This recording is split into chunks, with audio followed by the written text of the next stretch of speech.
Please make your actions be peaceful and meaningful for your own peace of mind, and your actions affect everyone. This and many other tragedies are an example of this. Guns are not the problem. Humanity, lack of respect for each other is to blame. To all students from Texas Tech and all universities who are considering suicide or whom find themselves in a dark place, reach out to the services in your community and make it a true effort to heal. And volunteer to all types of humanitarian services. Give yourself, use your God-given gift to love. It will fill your soul. To all law enforcement officers here in the United States and around the world, thank you for your service. You see the worst of humanity every day. My heart goes out to you. It must be difficult to try to live a peaceful life for yourselves and your families and experience the hate that you receive from the public.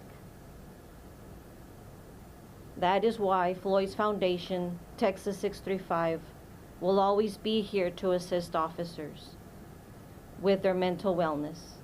Peace officers need to maintain a peaceful mindset. To the Lubbock and to the El Paso community, from the entire family and I, we say thank you for 5 long years of your support and your love. To the Daniels family, my condolences. Nobody wins. We all grieve. We all go and will try to go on and find some peace. Thank you.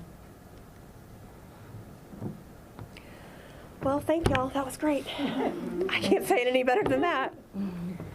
I'm just going to be very brief, but I will say that this office will always stand up for law enforcement, and we will try case after case after case to stand up for law enforcement.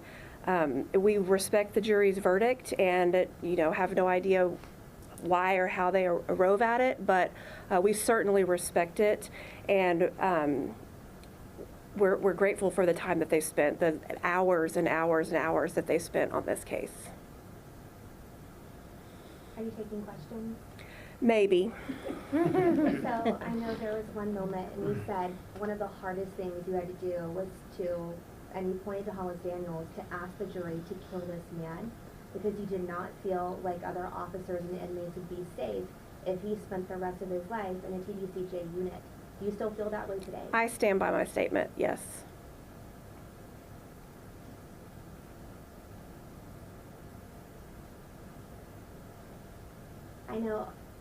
I don't know if you all would like to make a comment, but I know that you've spent probably more time than you would like in Lubbock, Texas after what happened. And it's incredible that you have such a wonderful support system. It seems like Floyd was very blessed to have you all in his life.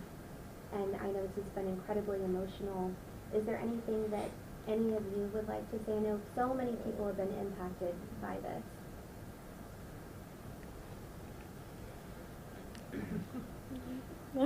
Do any of y'all want to say anything? You certainly don't have to. I think Carmen was their spokesperson. Yeah, pretty much. And was very eloquent. I'd like to ask you, something you said on the stand was that he continues to serve people today. And I'd kind of like to, if this is okay with everyone, just kind of end with a memory of your husband.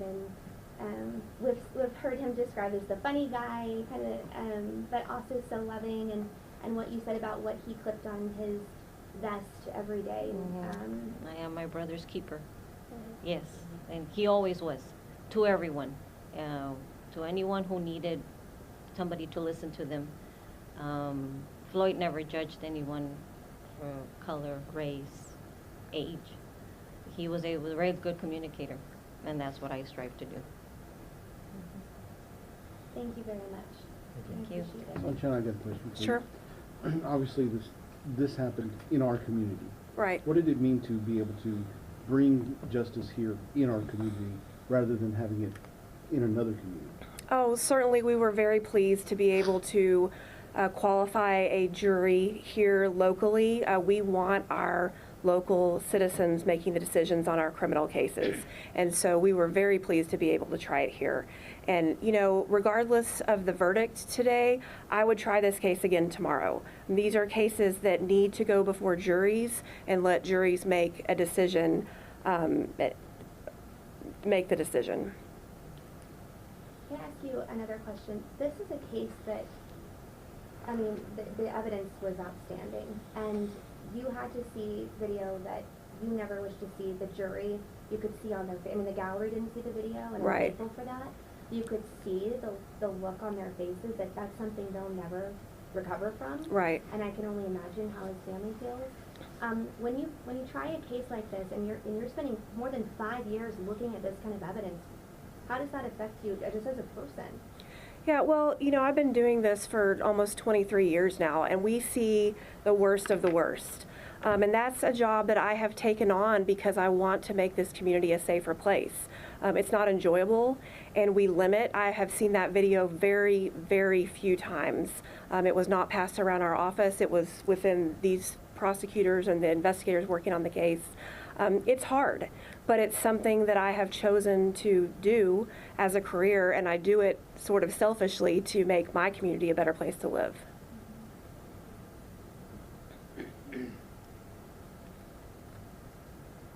Anything else?